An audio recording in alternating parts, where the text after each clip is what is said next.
my feel-good breakfast show.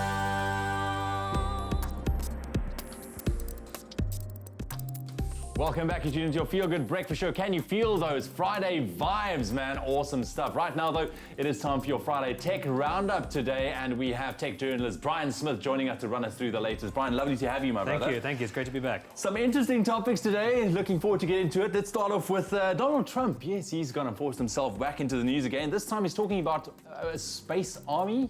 Well, here's your Donald Trump moment of the week. So now we are dealing with the United States Space Force. This is a recent proposal that actually comes on the back of a joke he made during his presidential campaign. Really? Specifically, he's speaking more broadly about the militarization of space, which comes on the back of some other proposals from his administration, which have detailed building a lunar base or even a deep space gateway, so a satellite in between the Earth and the Moon. Right. This is a rather interesting proposal because there is already a Space Force in the sense that the United States Air Force actually has a Space Command in any case. So it's unclear as to the trajectory of this idea. It's another one of those wacky Friday moments, I suppose. Wacky Friday moment indeed, man. Let's move on quickly to something quite, actually, I wouldn't say newsworthy, but a team of Canadian scientists are working on technology that may be able to give actual sensation back to those with prosthetic limbs. Definitely. I think that is fascinating. This is absolutely fantastic. What scientists have been researching for the past couple of years is a way to bridge, obviously, the mental gap between having a real limb and a prosthesis.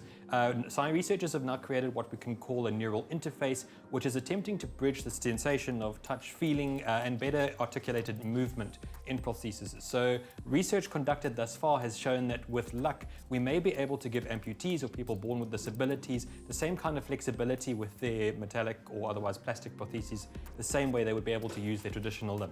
That is something spectacular. So obviously working with, technology and the actual nerves of the humans, and wow, man, I don't know. That's me trying to unpack it in the most basic form. And finally, doctors may soon be saying goodbye to disposable needles with the inventions of dissolving ones. This is one I find particularly exciting because it solves two problems at once. Firstly, if you don't like needles like myself, you dread going into a doctor, this is a new solution. So it essentially miniaturizes the traditional hypodermic needle, which is long as seen in the picture, and creates one that is just between 400 to 600 micrometers, so absolutely tiny, and you won't feel any sensation of pain when receiving an injection of drugs, medicine, when using this system. It also solves an environmental problem because using hypodermic needles creates a tremendous amount of bio waste each year. So with this solution, it'll simply dissolve into the skin and we won't have the same disposal problem we have with traditional needles. And there's a lot going around on a daily basis if you think about it, so that will definitely solve a big issue. Thank you very much, Bryan, man. Sure, thank you. Very cool stories. Well, let us know if there's a tech story that you would like to inform us of. You can do so on our social media pages, Expresso Morning Show, SABC3. And of course, for all the latest in the world of technology, you can always log on to our website, expressoshow.com.